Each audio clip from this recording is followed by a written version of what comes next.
Okay, let's talk about what you're doing there in Munich as you've attended this security conference. Well, the war in Ukraine has certainly been a big focus at the conference.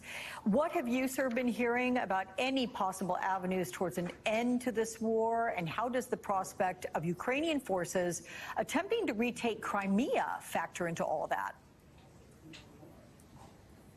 Well, there's a pretty strong consensus here that right now what we need to do is give Ukraine the greatest capability possible to retake territory, to stop the Russian offensive that's currently going on in the east.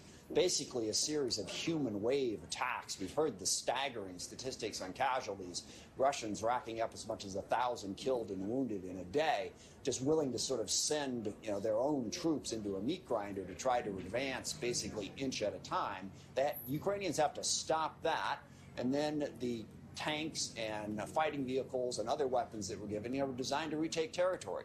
So the number one biggest consensus here is the only way this war stops is if Putin is stopped, if he is convinced that his maximalist goal of subsuming Ukraine into Russia cannot be achieved, and he is forced to the bargaining table. So that is the number one consensus here. Arm the Ukrainians to stop this invasion. What about going after the Russians from the sky? Because NBC News has obtained a letter 5 of your House colleagues sent to the president, urging him to provide Ukraine with F-16 fighter jets or similar aircraft so that Ukraine can protect its airspace against Russian missiles and the drone attacks. Where do you stand on this? Well, we're developing that capability. The main way that Ukraine is protecting their airspace right now is with their surface-to-air missiles, with their air defense, that we have supplied them, a variety of different systems from the U.S. and other allies that has been incredibly effective. I mean, obviously, Russia has a vastly superior fighter attack air force, but they haven't been able to use it hardly at all because of those air defenses. That's what's been effective.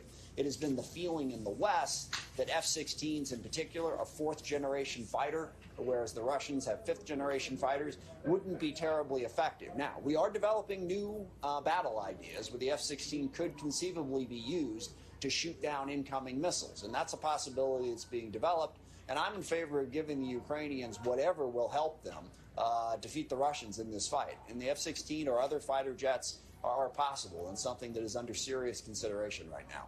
Okay, Congressman Adam Smith, always a pleasure to speak with you. Safe travels, my friend. Thanks so much.